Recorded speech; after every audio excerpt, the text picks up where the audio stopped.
Well, it was a crunch week for Telstra and the shares duly got crunched.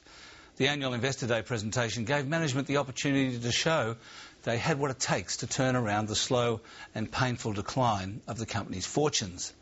But did they succeed? There's no doubt that the big investors are increasingly difficult to impress. So is the latest cunning plan, the prosaically named Project New, a rebirth or last rites? Neil Woolrich reports.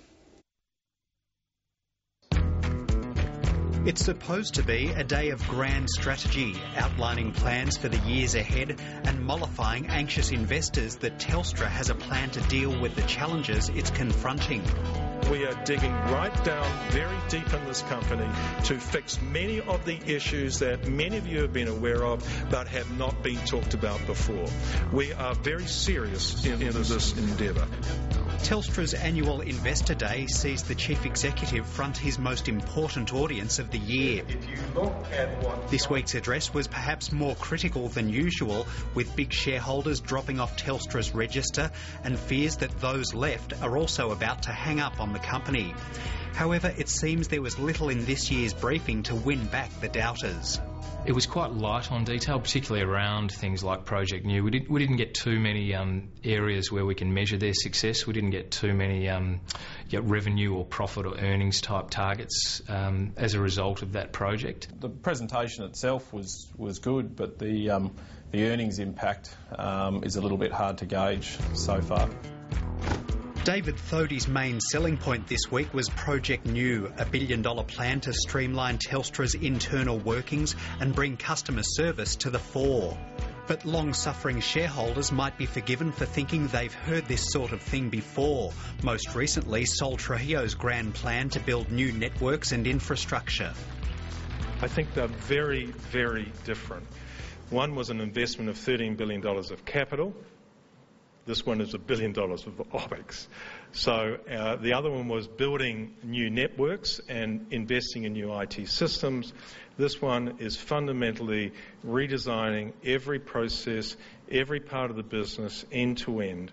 Transformation plan that concluded only a month ago failed to deliver on a number of promises. Obviously, the level of scepticism around this new plan is still pretty high, and I think that's only understandable. While Project New may address some of Telstra's problems, it will be much harder to arrest the fall in revenue from the firm's fixed line or PSTN phone services.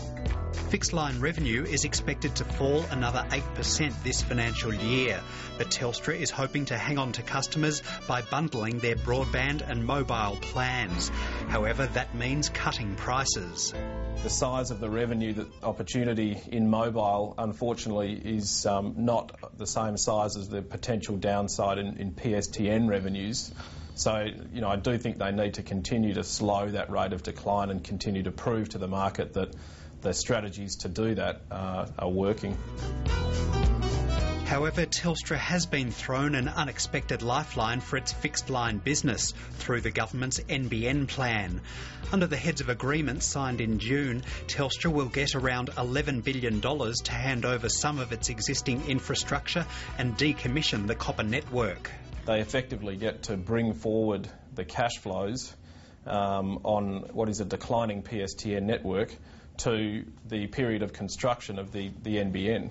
So what would otherwise take 25, 30 years to run off, they're bringing those cash flows forward to what is expected by NBN Code to be a 10-year time frame.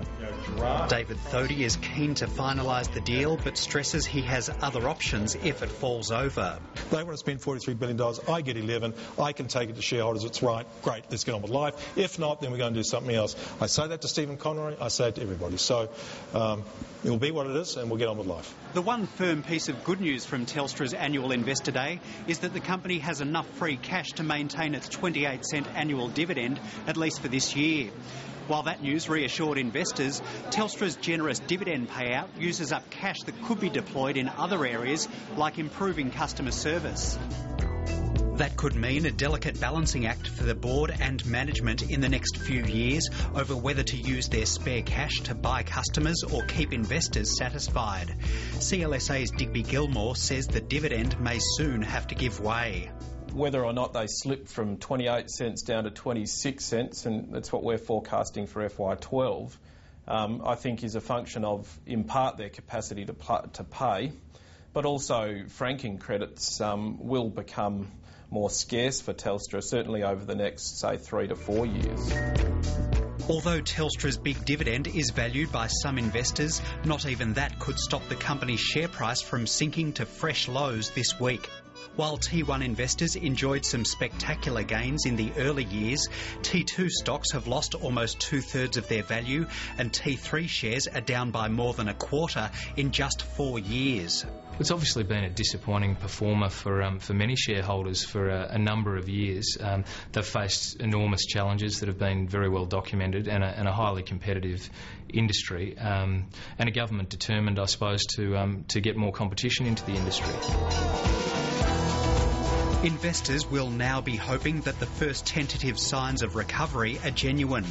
David Thodey says trading conditions in July and August were Christmas-like, with big additions of mobile and broadband customers and plenty of interest in new products like the T-Hub and T-Box.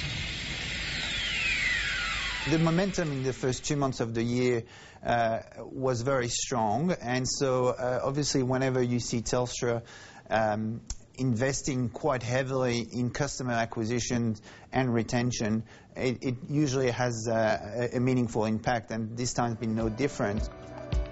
But the big question that won't be answered for several months is what price Telstra paid to get that sales growth in terms of lower prices and shrinking profit margins.